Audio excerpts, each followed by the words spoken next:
नमस्कार, आप देख रहे हैं लाइव इंडिया हर पल। मैं हूं आपके साथ रेखा मिश्रा। देश भर में इस वक्त चुनावी माहौल है, लेकिन कई राज्यों में चुनावी माहौल के बीच ईडी की दबिश भी लगातार जारी है। और वहीं अगर हम झारखंड की बात करें तो झारखंड के मुख्यमंत्री हेमंत सोरेन के साथ साथ उनके करीबियों की भी परेशानी बढ़ी हुई है, क्योंकि हेमंत सोरेन के साथ साथ सभी को जो है वो समन जारी किया गया है।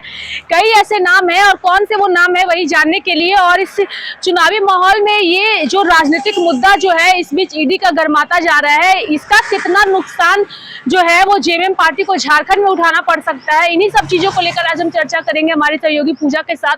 क्योंकि पूजा, देश भर में चुनावी माहौल है, लेकिन कई राज्यों में ईडी की दबिश जो है वो लगातार जारी है। दिल्ली में भी केजरीवाल को लगातार ईडी समन कर रही है और झारखंड में भी वही हाल है।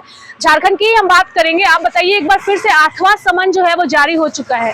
जी हाँ रेखा, मुख्यमंत्री हेमंत सोरेन को शनिवार को ही ये 8वां समन जारी हो गया था और इस 8वें समन में ईडी की ओर से मुख्यमंत्री को एक बार फिर से थोड़ी सी रिलीफ फैक्टर दिया गया है कि आप 16 से 20 के बीच आकर के समन का जवाब दे।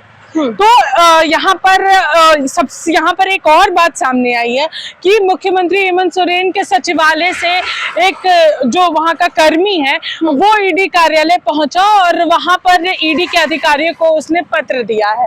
26 जो यहाँ पर 16 से लेकर के 20 तारीख तक का जो बातचीत होना था उसको लेकर के जो जवाब देना था पत्र का, वो लेकर के वो पहुंच गया है।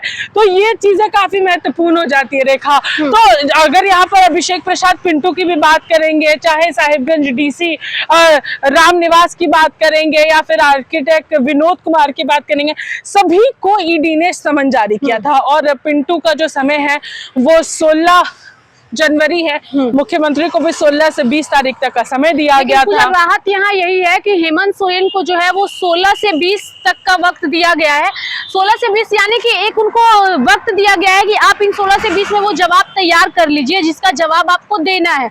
तो ये एक अच्छी कोशिश जो है वो ईडी की ओर से की गई है कि मुख्यमंत्री को वक्त दिया गया है।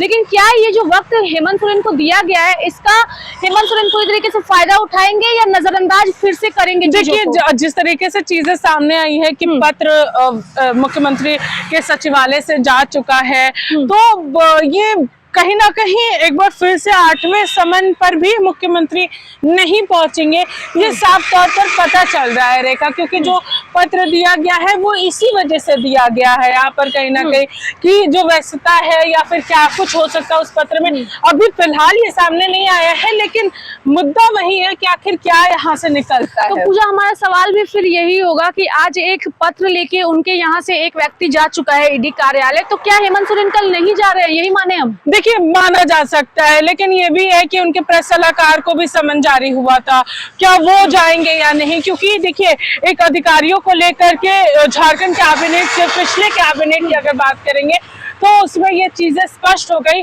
कि कोई भी सरकार का अधिकारी, पदाधिकारी या फिर कोई कर्मी को अगर जो भी केंद्रीय एजेंसियां हैं वो समन जारी कर बुलाती है तो वो पहले अपने विभाग के लोगों को सूचना देंगे। उसके बाद ही जब विभाग यानी कि सरकार जब उन पर ये कहेगा कि हाँ आप जा सकते हैं तभी वो जाएंगे, वरना वो नहीं जाएंगे। और इसको लेकर के यहाँ पर वंदना डाडेल ने भी इस बात को वहां पर रखा, जो कि साफ तौर पर ईडी को पत्र लिख करके पूछा था कि आखिर आप मेरे अधिकारियों को, कर्मियों को क्यों बुला रहे हैं, ये आपका पूरा ब्यौरा जो है वो देने का काम करे और उस पर सरकार देखेगी। उसके बाद ही अधिकारी या पदाधिकारी जिससे भी बुलाया गया है वो वहां पर जाएंगे। यानी स्पष्ट तौर पर माना जा रहा है कि जो साहिबगंज के डीसी है वो भी इस पूछताछ में शामिल नहीं होंगे जब तक ये पत्र का जवाब सरकार को नहीं मिलता ईडी की तरफ से। पत्र का जवाब जो है उन्हें देना जरूरी है। लेकिन पूजा, हमारा सवाल ये है, चूंकि हेमंत सोरेन को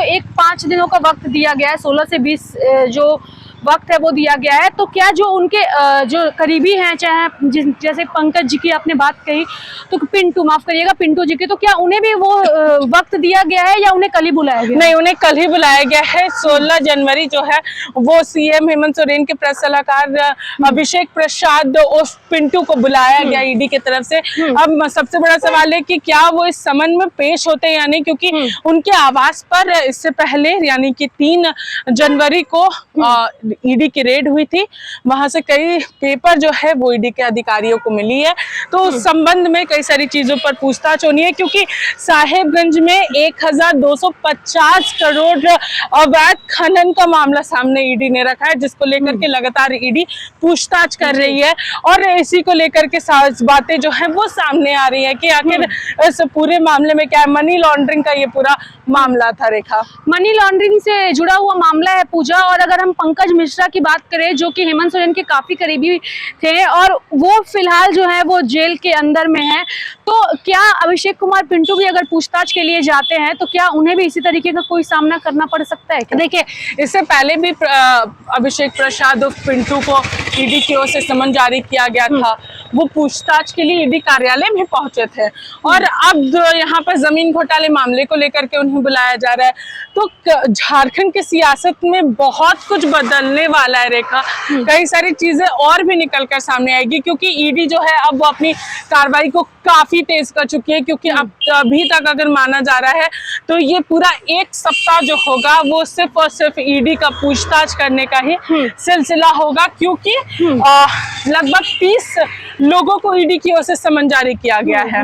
वो पूजा, चूंकि एक माहौल जो है वो पहले भी देखने को मिला था, जिस वक्त ईडी की जो कार्रवाई शुरू हुई थी, विधायकों को रायपुर शिफ्ट किया गया था, कई सारी चीजें आई थी, उन सबके बीच कल्पना सोरेन का नाम आया था और एक बार फिर से वो माहौल देखने को मिला। लेकिन फिलहाल फिर से वो मामला जो शांत है, उस दिन जो बैठक हुई थी, विधायक दल की बैठक हुई थी, उसके बाद से वो मामला एक बार फिर से शांत है, लेकिन ईडी की कार्रवाई जारी है। देखिए, 3 जनवरी को ये बैठक हुई थी मुख्यमंत्री हेमंत सोरेन के आवास पर, और एक बार लेकिन ईडी की कार्रवाई लगातार जारी है। इन तमाम चीजों पर जरूर रोक लगी है, क्योंकि सीएम हेमंत सोरेन ने अपने जो बातें सामने आई कि मैं मुख्यमंत्री हूँ, रहूंगा, बदलाव नहीं होने जा रहा है चेहरा में, लेकिन आप हमें बताइए क्या मुझे ईडी के सामने झुक जाना चाहिए और पूछताछ में शामिल होना चाहिए, या फिर डंके की चोट पर हम लोग यहाँ पर लड़े? तो विधायकों के द्वारा कहा गया था कि आप लड़िए, हम आपके साथ हैं। आप लड़िए, हम आपके साथ हैं, उन्हें विधायकों को ऐसा कहा गया था। और लगातार कई सारी चीजें भी सामने आ रही हैं पूजा। तो इन सब के बीच आने वाला जो लोकसभा चुनाव होगा, उसे आप किस तरीके से देखते हैं? क्या हेमंत सोरेन को इसमें सिंपैथी वोट झारखंड के लोगों से भी मिलेगा? देखिए, क्योंकि वो एक मंच से ये भी भुनाने की पूजा कोशिश बार बार करते हैं कि उन्हें काम करने नहीं दिया जा रहा है। देखिए, ये बात तो है, और यहाँ पर जो बातें यहाँ पर निकल कर सामने आ रही है कि किस तरीके से चीजें जो है वो यहाँ पर आएंगी, और उसके बाद फिर यहाँ पर सबसे बड़ा बात है कि इससे पहले भी झारखंड के लोगों को उन्होंने एकत्रित किया था अपने आवास के बाहर, और मैसिव जो संख्या है वो वहां पर आई थी।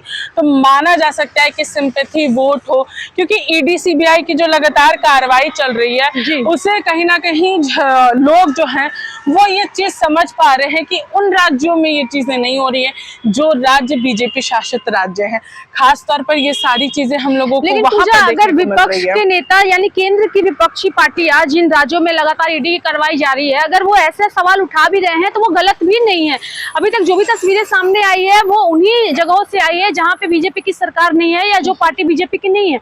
तो जनता भी ये सवाल जानना चाहती है कि क्या बीजेपी के नेताओं ने कभी कोई भ्रष्टाचार नहीं किया? देखिए, यही बहुत बड़ा सवाल है, इसी को लेकर के जनता जो है जानना चाहती है। और कहा जा सकता है कि एक सिंपैथी जो है वो हेमंत सोरेन के साथ रह सकती है, क्योंकि उन राज्यों का क्या जहां पर बीजेपी शासित राज्य, ये लगातार सवाल जो है वो वर्तमान झारखंड की हेमंत सोरेन सरकार की हो या फिर केंद्र में बैठी विपक्षी पार्टियों की बात करें, तो सभी लोगों के अंदर है। तो चलिए, सभी के जेहन में कई सवाल है और इन सवालों का जवाब जो है वो तभी सामने आएगा जब जो अक्सर ही सवाल उठाते जा रहे हैं कि जो जांच एजेंसियां है यानी कि केंद्रीय जांच एजेंसियां है वो निष्पक्ष नहीं है, वो जो सत्ता में पार्टियां नहीं है उनके खिलाफ ज्यादातर है, यानी कि बीजेपी के खिलाफ जो पार्टियां बनी है राज्यों में उनके खिलाफ है।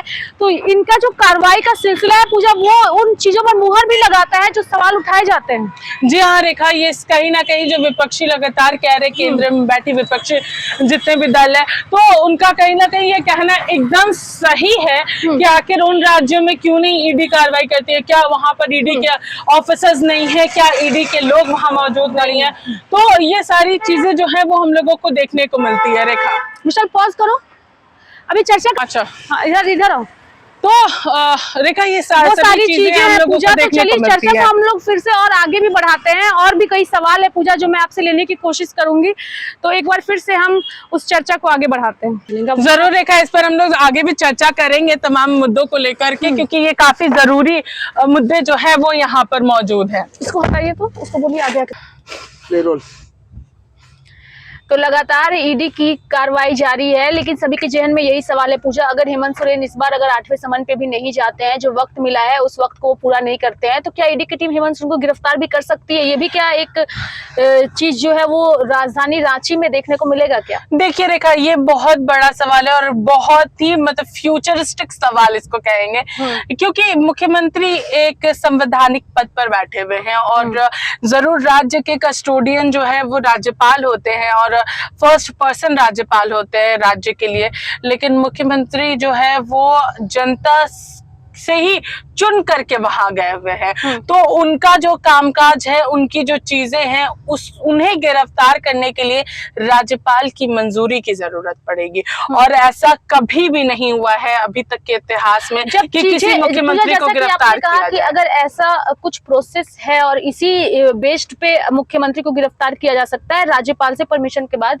तो फिर हेमंत सोरेन को ईडी कार्यालय जाने में क्या समस्या है? एक बार जाकर के उन्हें सहयोग तो करना ही चाहिए ईडी को, जो कि बीजेपी कह रही है। लेकिन जरूर करना चाहिए, ये माना जा सकता है कि ये जरूर उन्हें जाकर के। उनका एक बयान ये भी आया था, और उन्होंने जो पत्र एक दायर भी किया था कोर्ट में, उन्होंने साफ तौर पे कहा था कि उन्हें डर है कि उन्हें ईडी की टीम गिरफ्तार कर लेगी। नहीं, देखिए इसके पीछे एक कारण है, क्योंकि ऐसे कई सारे राज्य हैं जहां पर इसी तरीके से लोगों को बुलाया गया है और यहाँ पर ये किया गया है, गिरफ्तारी की गई। यहाँ जरूर मुख्यमंत्री के लिए यहाँ पर राज्यपाल से ये मंजूरी की जरूरत पड़ेगी, उनके खिलाफ में अरेस्ट वारंट निकलवाना होगा पीएमएलए कोर्ट से, तो कई सारी चीजें। और सबसे बड़ी बात आपको बता दो कि दिल्ली से लगभग 11 अधिकारी जो है वो लगातार झारखंड आना जाना कर रहे हैं और इस पूरी कार्रवाई को देख रहे हैं। और वहीं दूसरी ओर अगर हम बात करेंगे तो देखिए सबसे बड़ा बात है यहाँ पर कि मुख्यमंत्री लगातार ईडी से यही पूछ रहे हैं कि आप मुझे